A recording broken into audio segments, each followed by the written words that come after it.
Assalamualaikum warahmatullahi wabarakatuh. Innal hamdalillah nahmaduhu wa nasta'inuhu wa nastaghfiruh wa na'udzu billahi min syururi anfusina wa min sayyiati a'malina. May yahdihillahu fala mudhillalah wa may yudlil fala hadiyalah. Asyhadu an la ilaha illallah wa asyhadu anna Muhammadan abduhu wa rasuluh la nabiyya ba'da. Allahumma salli wa sallim ala nabiyyina Muhammad sallallahu alaihi wasallam wa ala alihi wa sahbihi wa man sara ala nahjihi ila yaumiddin, amma ba'd. Ayo ikhwah, kita lanjutkan kajian Fiqhu Bulughil Maram, mendalami kitab Bulughul Maram versi Mazhab Syafi'i. Bismillahirrahmanirrahim. Hadis ke 253 tentang ad-du'a ba'da raf'i minar ruku'. Doa yang dibaca setelah bangun dari ruku'. Adalah Rasulullah Sallallahu Alaihi Wasallam jika mengangkat kepalanya dari ruku', ya, beliau mengucapkan Allahumma Rabbana lakal hamd mil as-samawati wa mil al-ardi wa mil ama syi'ta min syai'in ba'd ahlas sana wal majdi ahaqqu ma qala al-abdu wa kulluna laka abdun Allahumma la mani alima a'taita wa la mu'ti alima mana'ta wa la yanfa'u dzal jaddi minkal jadd. Jadi Rasulullah kalau mengangkat kepala dari ruku, beliau mengucapkan itu. Tapi ini mungkin diucapkan setelah sami Allah, ya. Sami Allahu liman hamidah. Nah, ini versi panjangnya, ya. Rabbana walakal hamd, Allahumma Rabbana. Jadi ada 3 versi kan. Allahumma, ada Rabbana lakal hamd, ada Rabbana walakal hamd, ada depannya Allahumma, Allahumma Rabbana walakal hamd. Boleh 3-3-nya, salah satunya, ya. Nah, setelah lakal hamdu ada mil as-samawati. Dibacanya juga ada 2, ada mil'u, ada mil'a. Mil as-samawati wa mil al-ardi. Jadi kalau a semua. Ya.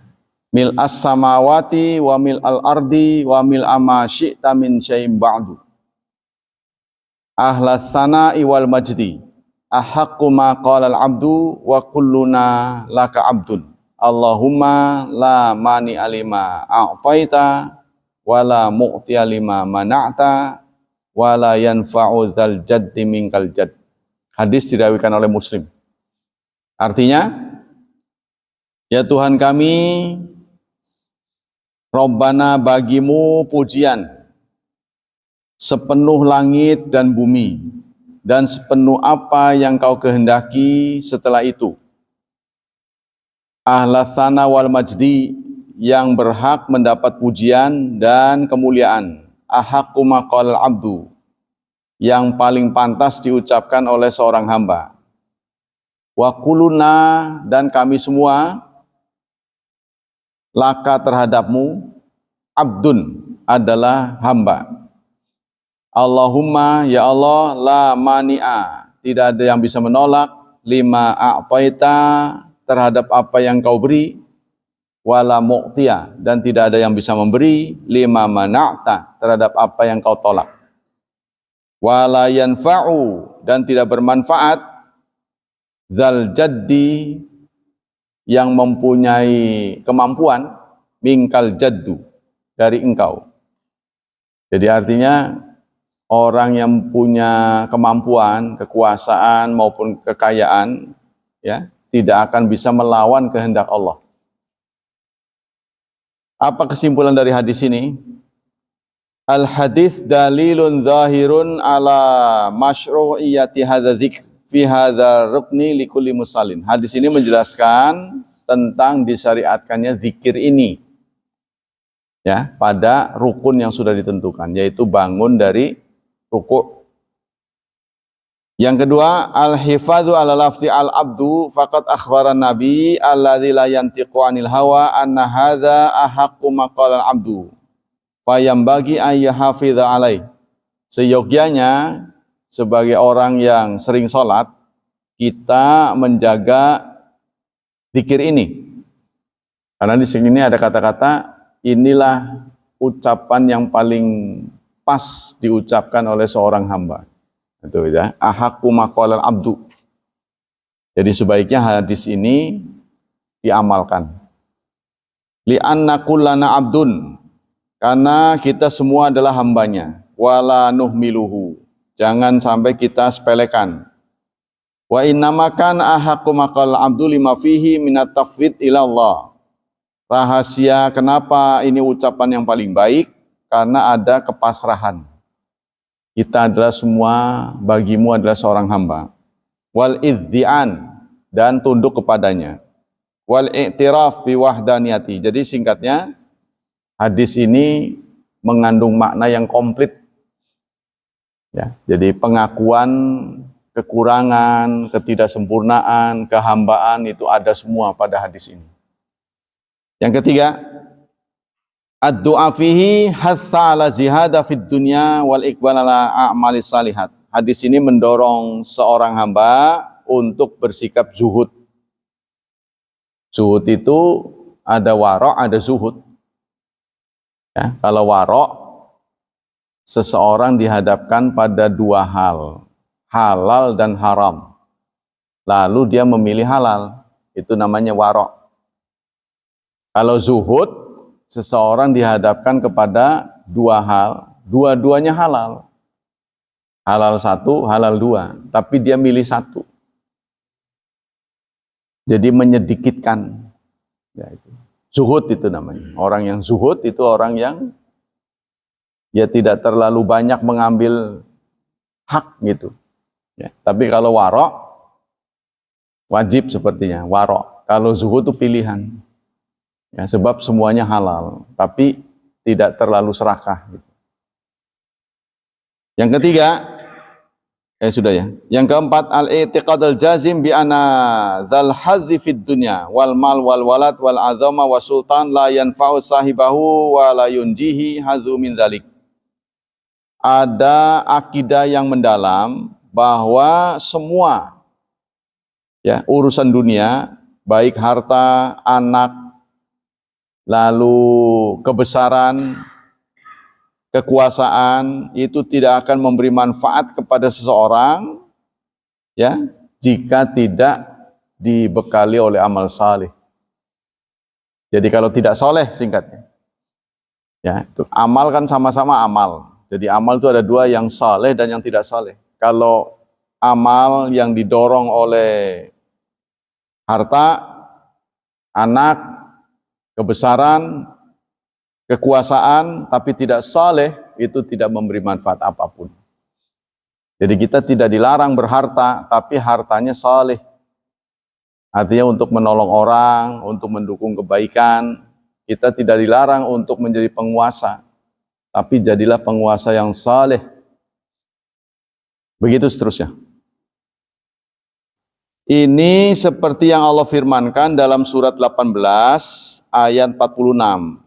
Ya, Allah ingatkan dalam surat 18, surat Al-Kahfi ayat 46. Allah berfirman, al-malu, harta, wal banun, anak-anak, zinatul hayatid dunya, adalah hiasan hidup di dunia. Ya, artinya aksesoris. Wal baqiyatus salihat,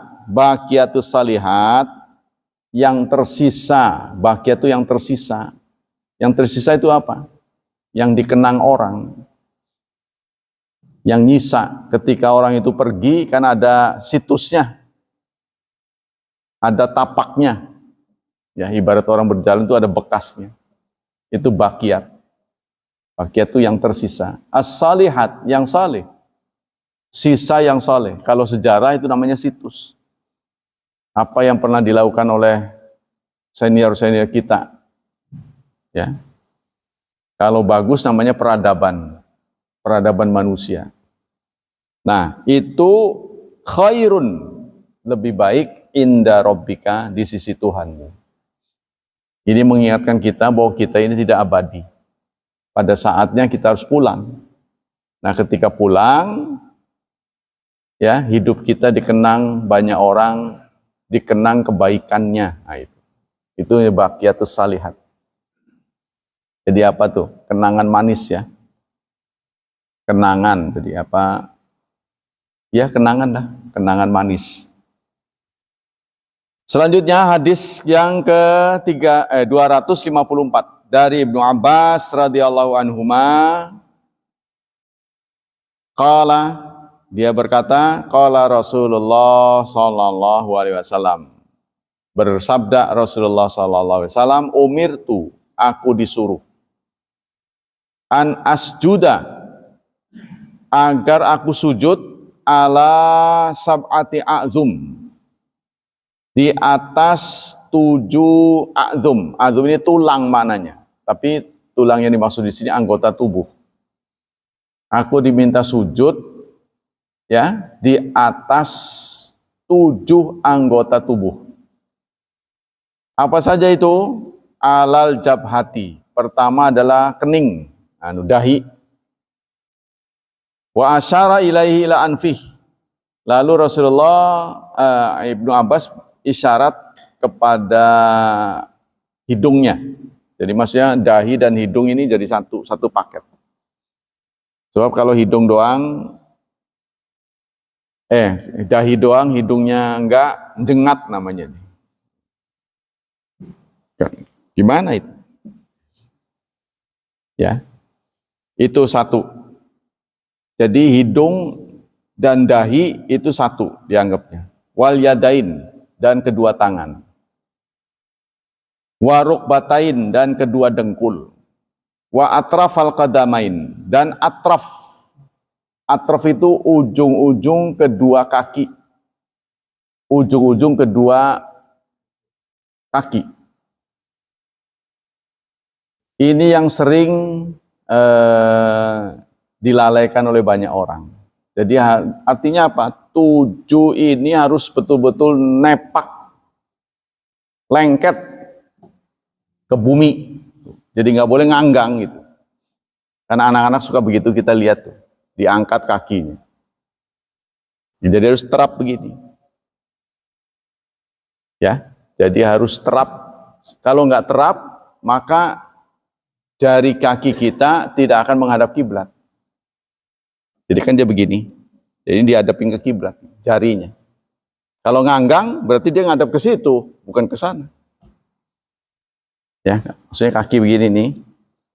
Kalau sujud kan, kalau kakinya nganggang, dia kan berarti ngadap ke situ. Kalau begini kan ngadap ke sana. Ini harus dihadapkan ke kiblat. Jadi harus ditekan.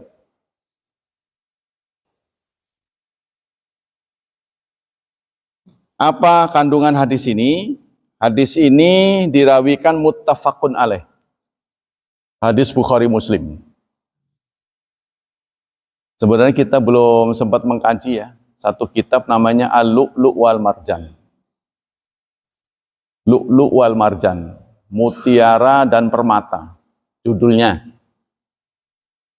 Buku ini kumpulan hadis Bukhari Muslim. Jadi literatur hadis yang paling tinggi itu hadis yang dirawikan oleh Bukhari dan Muslim. Pertama tuh. Yang ini derajat ini muttafaqun alaih. Kalau Anda suka membaca muttafaq alaih, adalah disepakati oleh Bukhari dan Muslim. Ada 2 versi orang mengartikan muttafaq alaih.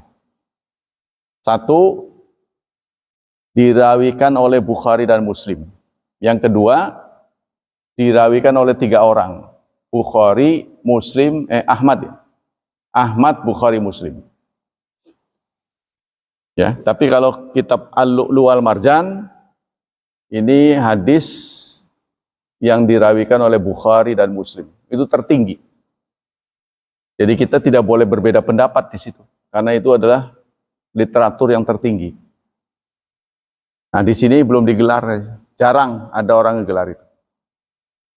Ya, itu butuh ketelitian, tapi saya bukan hanya di buku itu, keterangannya ada di bab lain, online. Jadi setiap mau disuguhkan ke majelis, itu saya sudah talek dulu, ada catatan-catatan. Nah, jadi kalau kita hanya membaca bukunya, itu akan ada kebingungan kalau orang wawasannya nggak luas. Kalau lain-lain kan ada syarahnya. Kalau ini kan syarah ini, Bulughul Maram tapi ada keterangannya. Nantilah suatu saat.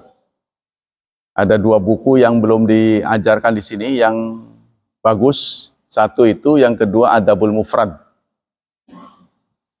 Adabul Mufrad adalah buku yang ditulis oleh Imam Bukhari khusus mengenai adab, mengenai akhlak. Ya, itu saya sudah ajarkan di Taman Krakatau, itu sudah jilid ketiga, semuanya ada 4. Di Darul Hufad baru jilid 1. Itu sangat bagus untuk wawasan tentang akhlak. Bagaimana kita dengan sesama kita, dengan tetangga, dengan guru, dengan ilmu, dengan Allah dan sebagainya. Kita lanjutkan. Apa kesimpulan dari hadis ini? Pertama, wujubus sujud ala a'dha'i sab'ah. Wajib sujud di atas 7 anggota tubuh. Allati amara biha Rasulullah sallallahu alaihi wasallam, yang disuruh atau diperintah oleh Rasulullah. Ini perintah ya. Aku diperintah. Nah, perintah itu kan wajib. Wa anna a'da sujud sab'atun, dan anggota sujud itu ada 7. Jadi maksudnya sujudnya itu semuanya, dahinya termasuk hidungnya, kedua tangan, kedua dengkul, dan kedua kaki. Itu harus nempel ke bumi, ya, ke tanah. Wa yambagi lisajid ayyasjuda 'alaiha kullaha. Seyogyanya bagi orang yang sujud untuk menggunakan 7 anggota tubuh tadi. Wa yasjuda 'ala jabha wal anfi jami'an. Sujud dengan dahi dan hidung sekaligus dianggap satu. Wa yajibu wat al jabha maksyufatan 'alal ardi. Serta dahinya harus terbuka. Dahi harus terbuka. Tapi ada yang mengatakan itu enggak seluruh dahi.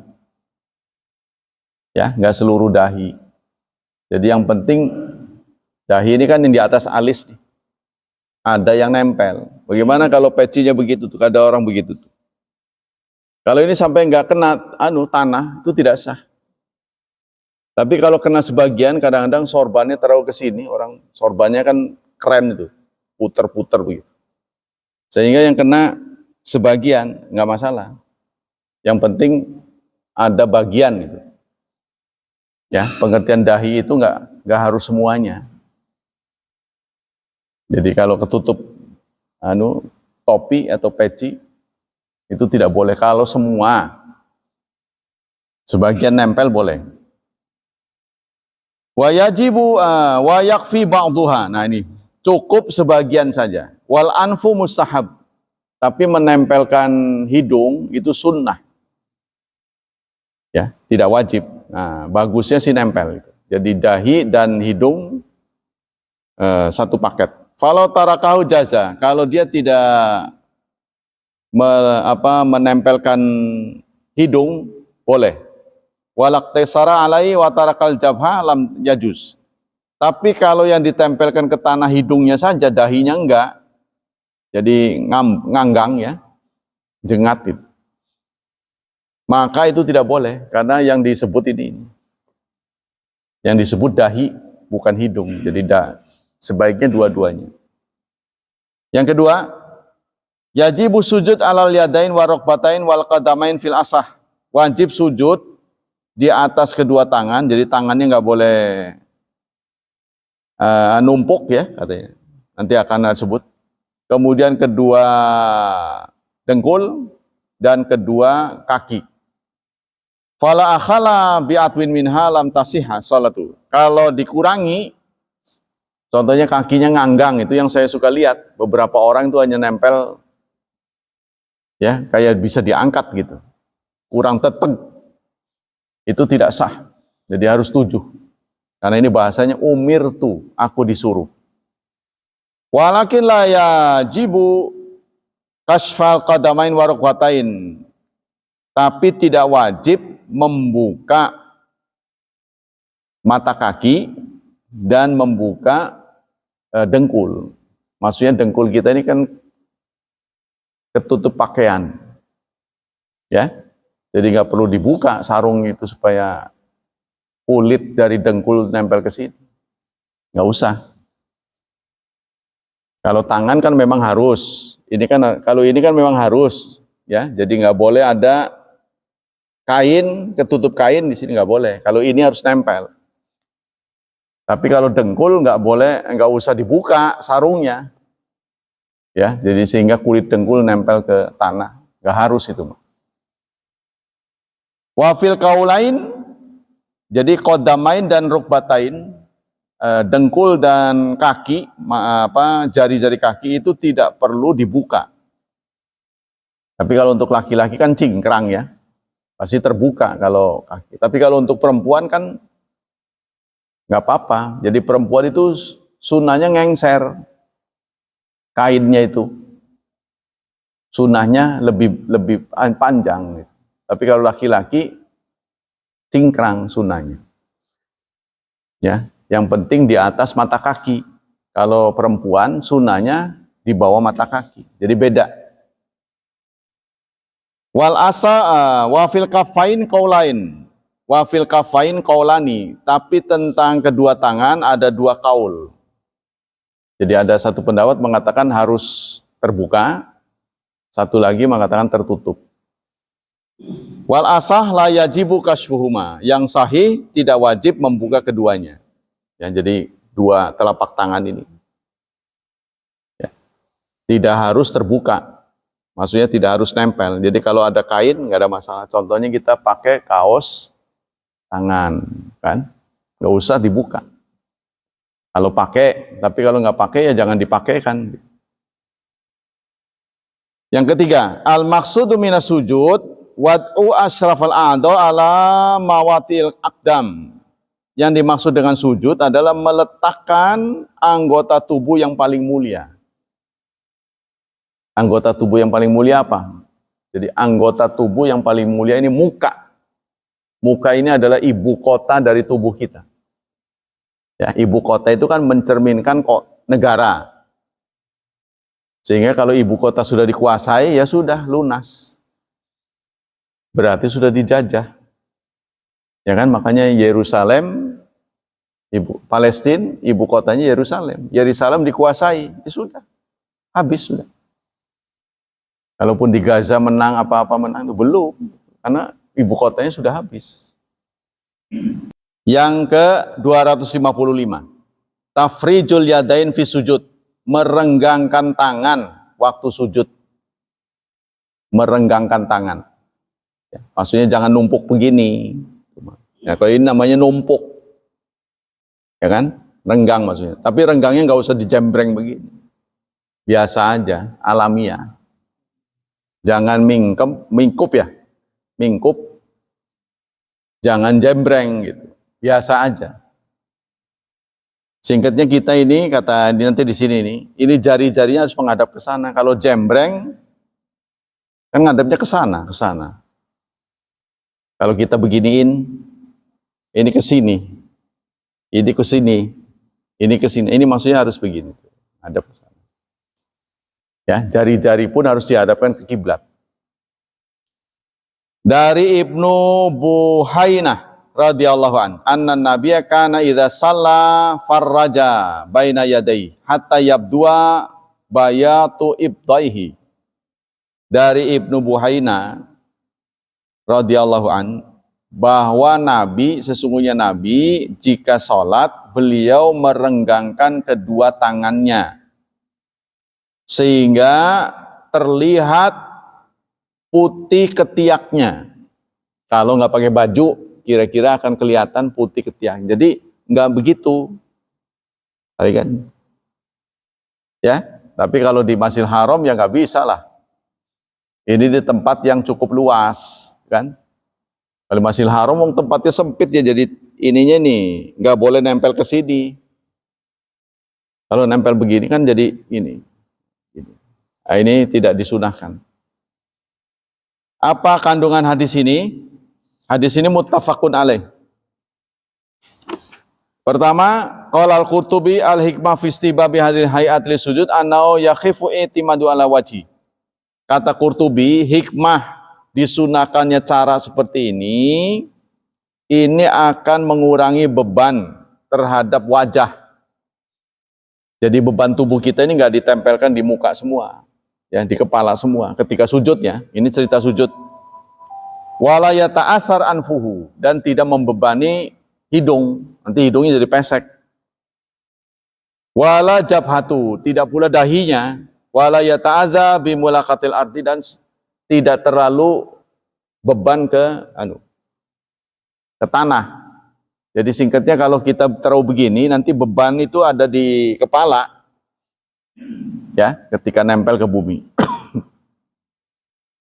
Wa qala ghairuhu huwa asbahu bitawaddu' wa ablaghu fi tamkinil jabha wal anfi minal ardi wa ma'a ghairi haitil kaslan. Kata ulama yang lain, rahasianya adalah supaya memungkinkan dahi dan hidung nempel itu dengan leluasa. Jadi kalau bakalnya lama dia nggak lelah karena ditopang oleh tangan, beban di tangan. Coba kalau tangannya kita beginiin, wah kan berat. Ya, tubuh itu ada di sini semua. Jadi kita imbangi dengan begitu. Kalau terlalu rapat, pasti ini nganggang jadinya nih. Ini nganggang, ya. Susah sih kalau nggak dipraktek. Maksudnya begini, kalau kita begini, ya kalau kita sujud begini nganggang, ini adanya ke sini nih tuh kayak begitu. Tapi begini sama. Kalau kita terlalu rapat begini, beban tubuh ada di dahi. Ya, jadi ini harus renggang katanya nih. Tidak boleh terlalu sini nempel ke sini. Tapi kalau ruangnya sempit ya nggak bisa. Seperti di Masjidil Haram kan. Terlalu padat, ya kita terpaksa. Nah ini dalam keadaan normal. Ini membedakan juga antara orang yang aktif sholat dengan orang yang malas. Seperti anak-anak kecil kan kita suka lihat begitu tuh. Ya, jadi dia bukan sujud tapi mau tidur. Lihat kan anak-anak kecil kadang-kadang diginin kepalanya. Nah, itulah, jadi jangan kayak anak kecil. Al-hikmatu fi ayyadhira kullu adwin bi nafsi wa yatamayaz hatta yakuna insan wahid fi sujudi ka'anna adadun wa yaqtadi hadza ayastaqila fi kulli wa la ya'tamidu ba'da ala ba'din fi sujudi. Jadi jangan satu anggota itu mendominasi ketika nempel di bumi, ini harus rata. Jadi beban tubuh dibagi 7. Singkatnya gitu. Ya, sebab kalau salah satu nggak nepak, pasti beban itu akan dipikul oleh anggota yang lain. Contohnya, telapak kakinya nganggang, pasti numpuknya di dengkul. Beban tubuh. Nah, jadi harus dibagi 7. Lagi pula kalau dilihat dari prajurit, dari sisi keprajuritan, itu akan terlihat kokoh itu, mantep. Tapi kalau sholatnya nganggang begitu, wah kayaknya jejorangan. Ya. Yang kedua, yustahab limusalli ayyujafiya mirfaqahi ala jambaihi. Disunahkan bagi orang yang sholat menjauhkan sikutnya, sikunya dari jambaihi, dari jambun. Jadi jangan nempel begini. Jadi agak jauh begitu. Tapi jangan memegar begini. Megar itu akan menyita spasi. Seharusnya 2 orang nyerakain dia. Itu kan kakinya tuh nganggang pisan kayak orang mau sumo. Sehingga ada anak-anaknya tuh malah nerawang, Pak. Saking lebar. Karena anak-anak muda begitu saya lihat tuh. Nggak tahu belajar dari mana itu. Belatung, megar begitu. Tapi dia nggak bisa terus-terusan megar, nanti di rakaat kedua pasti mingkep. Ya kan? Karena dia nggak mungkin sujud dengan kaki megar tuh bagaimana? Nggak bisa. Nanti berdiri megar lagi dia, heran. Nah itu. 5 rawiya Ahmar bin Jaz'in radhiyallahu anhu Nabi kana idza sajada jafa adudaihi an jambihi. Rasulullah kalau sujud menjauhkan kedua adud. Adud itu lengan. Adudnya ini nggak nempel ke ini. Ini jambun namanya. Lambung. Jadi kita kalau sujud ya, sujud soalnya kalau gini kan bukan begini Rasulullah tapi begitu. Jadi ini longgar. Bukan begini. Kalau di Masjidil Haram sampai begitu karena sempit. Nah, ini kalau longgar, ininya nggak boleh nempel ke sini. Ini adud, ini namanya lengan, tidak disatukan dengan sini. Itu ya, katanya begitu. Sama.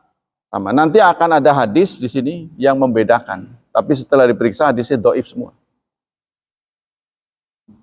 Jadi ulama NU, karena ini versi Imam Syafi'i, ya, mazhab Syafi'i, dia menekankan perempuan berbeda. Kalau perempuan itu harus rapat. Tapi menurut manhaj salafus salih tidak ada dalil. Saya periksa dari berapa ini, nanti ada. Dari 7 hadis tentang cara salat perempuan yang berbeda dengan laki-laki, semuanya dhaif. Perawinya yang dianggap dhaif itu Yazid bin Abi Habib. Terus dirawikan oleh Baihaqi, ada yang mengatakan komentarnya dhaif, matruk, munqati, mursal, tapi ada juga yang mengatakan sahih atau hasan, Ibnu Mulkin, hanya 1. Ada juga yang mensahihkan. Ya, jadi dari 9 hadis tentang ini, 8 menyatakan dhaif. Ada yang mengatakan palsu. Hanya 1 saja, yaitu Ibnu Mulkin. Ibnu Mulkin ini nggak terkenal. Jadi kalau dalam ibadah, kita cari yang valid beritanya, kalau seputar ibadah. Tapi kalau di luar ibadat ritual, kita lihat ada manfaatnya enggak. Jadi lebih kepada manfaat. Tapi kalau dalam hadis, ritual, tidak boleh kita cari manfaat. Ya, kita harus terima, sudah begitu ya begitu. Karena kita tidak mungkin pemikiran kita nyampe gitu. Apa rahasianya? Dalam ibadatnya. Kita lanjutkan. Tadi sudah ya. Jadi idza shalla farraja baina yadai. Rasulullah kalau sholat tidak mengempit kedua tangannya. Kempit katanya. Biasanya koran itu kalau kempit. Nah, jadi bisa, kalau saking repotnya bawa barang tuh biasanya orang-orang dulu menciptakan bahasa itu ada falsafahnya. Kalau kita kan ngawur, ya kan? Contohnya tadi tuh, saya menyebut angka saja ada rahasianya, 50, sewidak, selawe. Kita kan menganggapnya biasa, padahal ada rahasianya. Selawe itu, kenapa bukan 25? 10, 20 kan 5, 25 ini selawe dibelokin. 10, 20, 30, 40 bukan 50 tapi 50. Bukan 60 sewidak. Nah, setelah sewidak mah biasa lagi 70, 80, 90, 100. Biasa lagi. Tapi ini 3 angka ini beda. Ada rahasianya. Jadi selawe itu sa-nya itu saatnya wedok, mikiri wedok. W-nya itu. Saatnya Anda mikirin nikah, usia 25. Itu. Seket saatnya nganggo ketuk. Bukan ketuk ini. Pakai ini. Pakai topi karena udah botak. Dia iya. Swidak saatnya tindak tuh pulang. Saatnya pergi. Siap. Nah, itu. Itu rahasianya ada. Yang kedua, yustahab lil musalli ayu jafiya mirfaqai. Seperti contohnya gini, dalam bahasa Jawa, pasangan itu diartikan dengan garwo. Itu singkatan dari sigaraning nyawa. Separuh nyawa.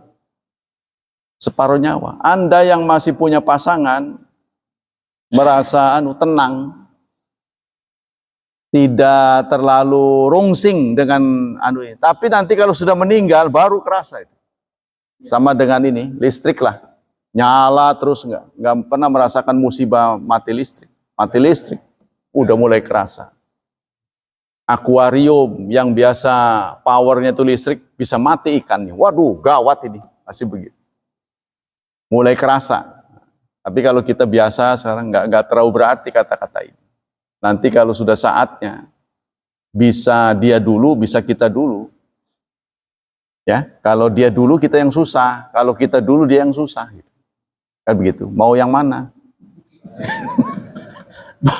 Mau bareng gitu, yang bareng.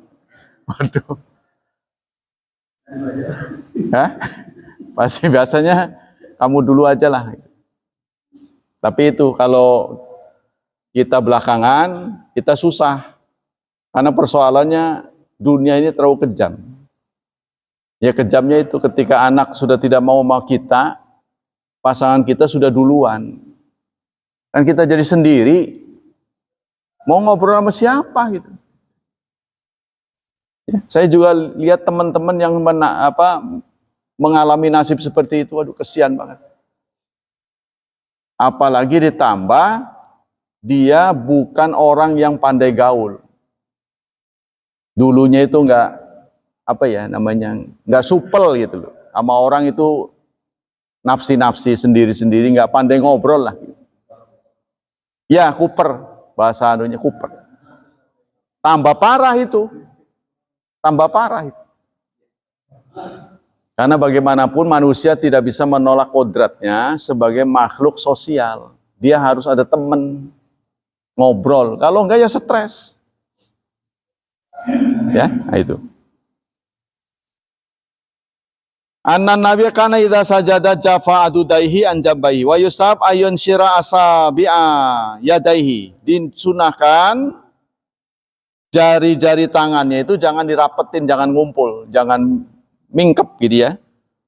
Wa yadauhuma hadwa mangkabaihi, dan harus sejajar dengan pundaknya katanya. Sujud itu. Sujud. Jadi harus sejajar dengan pundaknya. Sedikit. Sujud. Nah, ini kan sejajar dengan pundaknya ini. Ya kan? Ini loh, tangan ini. Ini sejajar dengan pundaknya. Seharusnya kalau tempat itu lega, ini harus berdiri ini. Ini harus tegak begini. Yo. Kalau ini dipaskan ke sini ini, gini, maka akan sejajar dengan pundak. Nih, ininya nih. Ini kalau kita sujud tas di sini, tuh gitu. Maka akan sejajar dengan pundak dan diusahakan ininya lurus begini. Nih, punggungnya. Kalau waktu ruku itu diusahakan kalaupun ada cangkir itu tidak jatuh. Saya biasanya ngukurnya itu pakai papan. Papan ditaruhkan di atas ini. Kalau jatuh itu berarti belum benar. Waktu ruku, tapi waktu sujud kan harus miring. Pokoknya ini ke sini nih Pak. Kalau mau ngukur ini ke sini. Tuh. Kalau tempatnya lega, ya makanya ukuran ini soft ini harus disesuaikan. Jadi jangan ngukur yang pendek. Jangan ngukur orang yang pendek. Kan siapa tahu yang datang nanti tinggi jadi waduh. Kan dia harus satu soft, satu rata. Ya kalau anak-anak di madrasah itu harus praktikum. Jadi ada peraganya gitu. Contohnya harus ada papan tulis, papan ditaruh di sini. Jadi waktu ruku ditaruhin papan, kalau papannya jatuh itu berarti belum benar. Waktu rukunya itu. Ya kalau kita sudah nggak normal tubuhnya karena kecelakaan ya susah. Yang saya lihat masih banyak gagal itu di kaki. Karena kaki itu nggak boleh numpuk begini. Ya nanti akan ada. Kita lanjutkan dulu aja.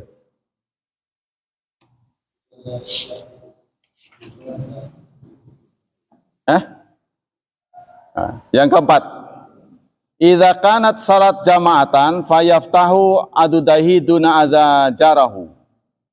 Kalau salat sedang berjemaah, ketika dia melebarkan kedua adudnya ini, ya tadi adudnya itu dilebarin, ini lengannya ini, itu jangan sampai menyakiti tetangganya. Saya berkata berapa kali, kita ini harus punya porsi masing-masing. Ini kebanyakan ketika duduk tahiyat akhir, dia mengambil tempat orang. Ya, jadi ruku ini kan benar tadi sudah ini harus ngadep ke sini. Jadi ini dicengkal ini. Ini di lock dengan kaki sehingga kita tidak miring.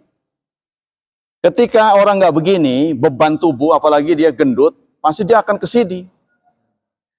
Waduh, berat amat ini. Saya nggak bersalah ditibanin miring, ya kan?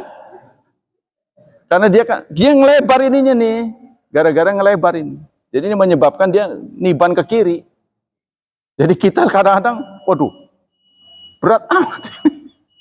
Nah itu, jadi kalau boleh digaris, kita nggak boleh keluar dari garis.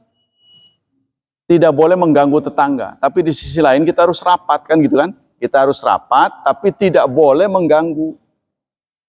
Ya, jadi artinya menjatuhkan beban tubuh kepada orang lain. Nah ini gara-gara, yaitu tadilah, postur tubuhnya sudah tidak flat lagi. Oversize. Ya, sudah oversize. Jadi ada bahwa sekalian dalam rangka menjaga kesehatan bisa kita ukur saja. Kalau bapak-bapak buang air besar nggak bisa duduk, nggak bisa nongkrong, itu kurangi beban tubuhnya. Maksudnya udah nggak bisa nongkrong begini lagi, itu berarti sudah over. Ya hati-hatilah. Kenapa? Secara kesehatan ini terlalu banyak lemak sehingga organ tubuh nyesek. Pasti dia nyesek itu, karena ini terganggu, jadi tertekan oleh gedenya usus. Ya, menjaga tubuh kita supaya jangan kegedean perut nih, kayak nyimpen helm gitu loh. Kayak nyimpen helm, itu tadi kurangi protein, kurangi karbohidrat. Ya, yang sudah saya lakukan itu dari pagi sampai zuhur itu tidak makan karbohidrat. Buah. Nah, buah ini katanya bisa detox untuk tubuh kita, mengurangi racun. Kalau zaman dulu kan makan buah dulu kan sakit perut katanya. Yang penting jangan asam. Jangan asam, Pak. Tapi jangan pilih pisang. Saya dinasihati buahnya itu jangan pisang. Kalau selama ini kan saya buah apa saja. Kita nggak perlu mahal, tomat pun jadi. Bapak coba praktek, ya dari pagi sampai zuhur nggak makan nasi, nggak makan ketan, pokoknya nggak makan terigu, buah saja. Bisa nggak? Ya pokoknya isi perut kita diisi dengan itu. Dengan buah apa? Tomat. Tapi diusahakan buah ya, istilahnya buah ya. Buahnya bukan buah yang berasal dari tanah, tapi yang di atas tanah. Kan ada buah yang di tanah, singkong. Bukan itu mah. Pokoknya di atas tanah. Bisa nggak tuh praktek itu? Nah, kemudian ngukur tubuh kita ini kurang air apa enggak. Waktu kita kencing perhatikan airnya berwarna kuning enggak. Jadi jangan terlalu pekat. Kalau pekat berarti tubuh kita kurang air. Kecuali yang nggak boleh jadi ukuran setelah tidur. Jadi urinnya itu jangan ngukur urin setelah tidur, jangan. Tapi lagi aktivitas biasa, kita keluar, lihatlah warnanya. Kalau terlalu pekat, segera minum. Berarti Bapak tubuhnya kurang. Kadang-kadang kita nggak kerasa gitu, kurang nggak kerasa. Gitu ya. Jadi cara ngukurnya begitu. Kalau bening berarti bagus. Itu caranya. Cara sederhana, tapi insya Allah berarti buat kita. Jadi di usia-usia kita ini harus lebih banyak, artinya mengurangi karbohidrat.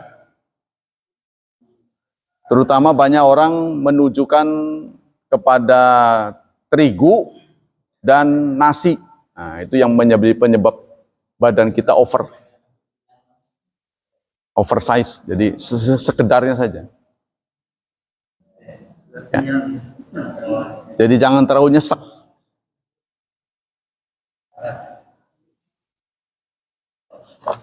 Nah, selanjutnya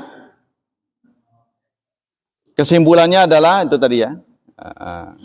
Yusanulil mar'ah, yusanulil mar'ah disunahkan bagi perempuan antaduma ba'dha ila ba'din agar lebih mendekapkan diri saat baca Fatihah juga suruh begini. Tapi tadi saya katakan 9 hadis saya periksa, 8 menyatakan doif atau palsu. Tapi ini terkenal di kalangan Nahdiyin, terkenal ini. Ya, jadi mereka menganjurkan untuk perempuan tuh rada dikempit. Susunya ini jangan sampai jatuh itu. Kan susah ini. Menjelaskannya kadang-kadang susah kalau nggak disebut. Tuh, jaga susunya jangan sampai jatuh. Jadi begini. Nah, tapi itu 9 hadis, 8 mengatakan dhaif atau palsu. Jadi sebaiknya kita tidak ambil. Perempuan sama dengan laki-laki. Singkatnya. Hadis berikutnya. Asabi fi ruku wa sujud wa tarabu'. An Wa'il bin Hujur, dari Wa'il bin Hujur, anna nabiyya kana idza raka'a farraja baina asabihi. Rasulullah kalau ruku, beliau merenggangkan jari-jarinya. Ya. Jadi kalau dalam ruku, batoknya ini dipegang. Batoknya. Batok apa? Ini apa sih namanya? Dengkul ininya dipegang gitu. Dipegang benar-benar. Nah, ini tangan ini ditujukan ke bawah. Sebab ini kan garis. Ini garis ke kiblat. Kalau kita begitu berarti menceng ke sana. Jadi kita harus begitu. Ini dipegang. Jadi memang ini buat ini. Ada yang saya lihat masih sholatnya begitu, megangnya ke bawahan apa gimana itu. Ke sini megang ini. Atau megang di sini. Nah, kurang. Jadi memang ini dibuat oleh Allah, ini buat gini, tumpuan. Ya, sunahnya begitu.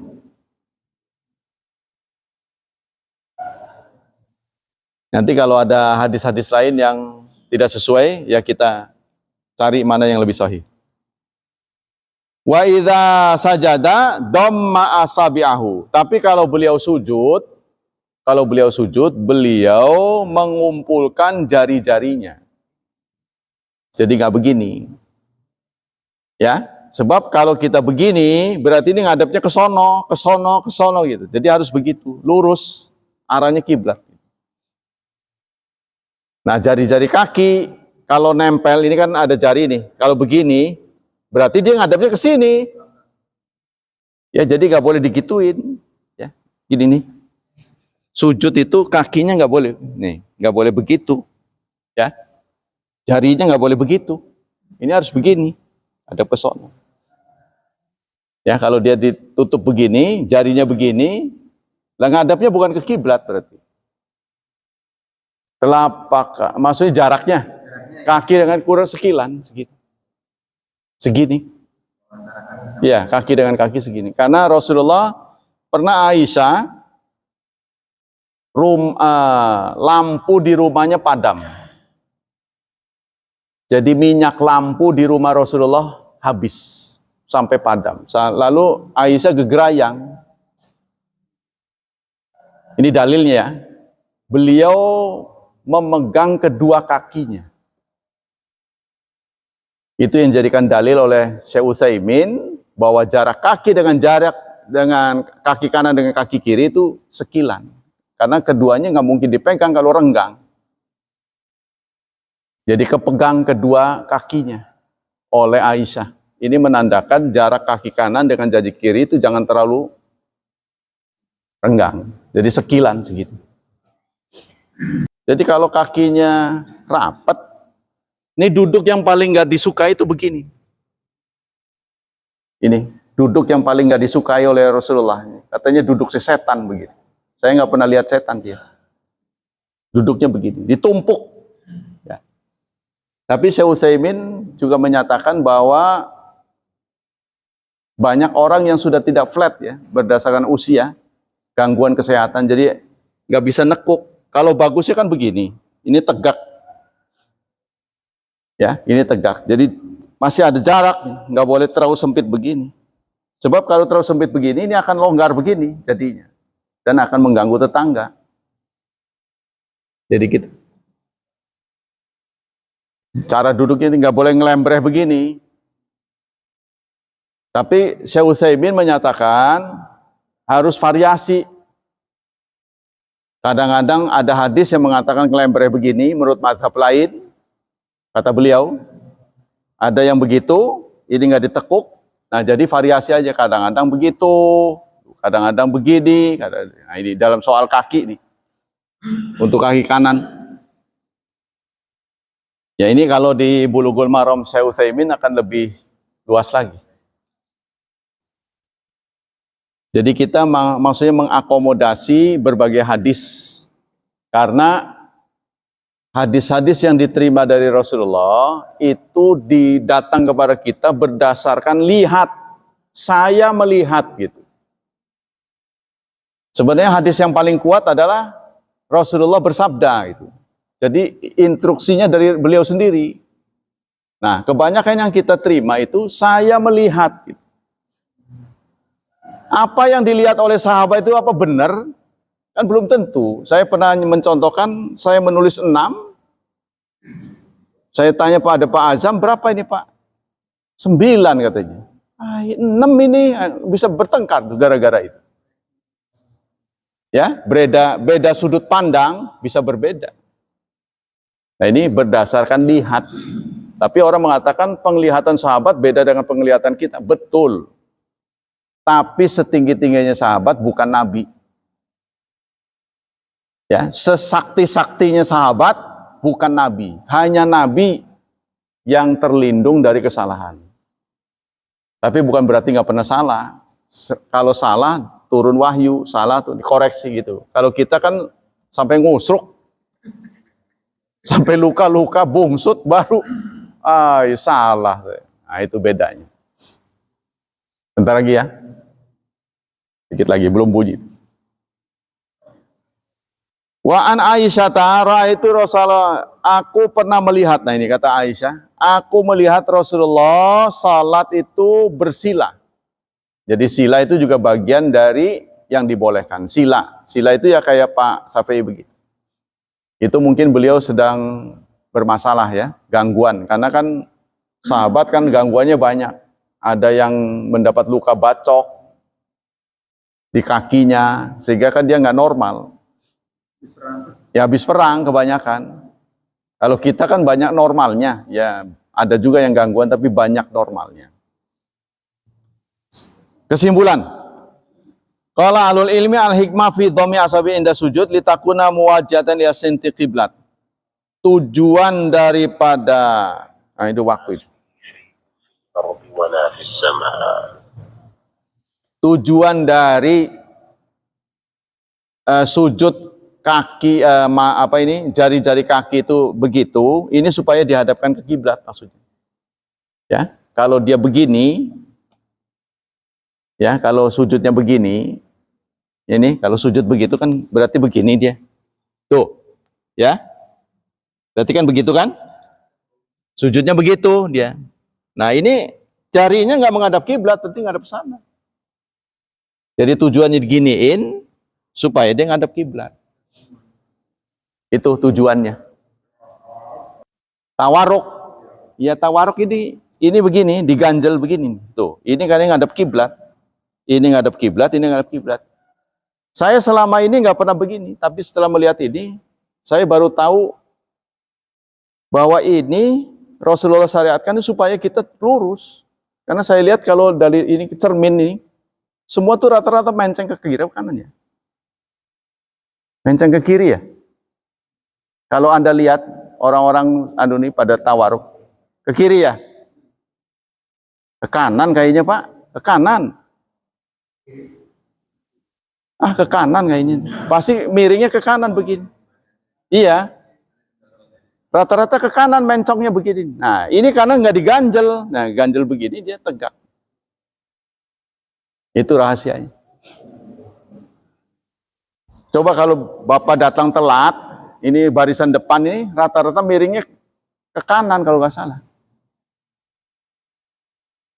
Ke kanan dia begitu. Karena kan dia harus mengimbangi begini.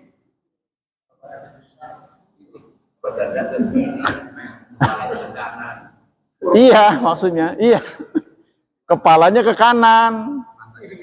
Ininya ke kiri. Jadi, kalau Bapak diberi kesempatan sebagai guru untuk menilai, itu menceng semua tuh. Baris depan. Nenggek kata orang tuh. Hah? Iya, nengkleng. Ya, kalau saya kan belajar sebagai guru tuh kadang-kadang baris depan. Miring. Dilurusin gitu. Ya, sudahnya renggang. Renggang. Sebab kalau rapat dia akan ngebuka ininya. Depannya pasti ngebuka. Kalau kita rapat begini pasti ininya ngebuka ini. Nggak mungkin ngerapat begini, nggak mungkin. Kalau kita rapat pasti ini membuat ininya renggang. Ya kan? Otomatis. Tapi kalau kita menjaga tetap begini, dia akan tetap. Ini tidak akan mengganggu spasi orang. Kalau kita begini rapetin, rapet juga, nggak mungkin bisa begini. Itu sementara. Nanti kalau ketemu dari lebih kuat lagi, kita perbaiki lagi. Jadi harus lurus. Maksudnya kan kita ini tetap menjaga Pak, supaya nanti berdiri lagi, nggak usah geser sana. Pasti setiap berdiri, saya lihat renggang lagi. Gimana caranya supaya tetap berdiri itu tetap pada posisi teratur? Tuh, itu yang perlu kita. Ya, itu sementara begitu. Baik, demikianlah kajian pagi ini. Semoga Allah tetap melindungi dan menyelamatkan kita dari wabah dan fitnah, dari syubhat dan syahwat. Tapi sebenarnya sih pelajaran begini ini harus didiktekan kepada anak-anak kita. Di sini kan saya udah tahu ada pengajian remaja, tapi yang datang tua-tua mulu gitu. Jadi kemana temannya Pak Yusni? Kita yang tua-tua pergi nanti Pak Yusni sendirian loh, sedih deh nanti. Nanti dia azan sendiri, qomat sendiri, ngimamin sendiri. Jadi harus cari teman-teman untuk menggantikan kita yang tua-tua nih, sedang suatu saat kita pergi. Nah ini yang muda-muda, jumlahnya cukup gitu. Kalau nggak cukup nanti payah itu, ngimamin terus. Nggak ada orang. Qomat sendiri, azan sendiri. Ya, demikianlah. Semoga untuk anak-anak kita diberi kemudahan, ditaburi banyak berkah, serta diberi petunjuk untuk menjadi hambanya yang saleh dan salihat. Sekian, subhanakallah wa bihamdik, asyhadu alla ilaha illa anta astaghfiruka wa atubu ilaik. Wassalamualaikum warahmatullahi wabarakatuh.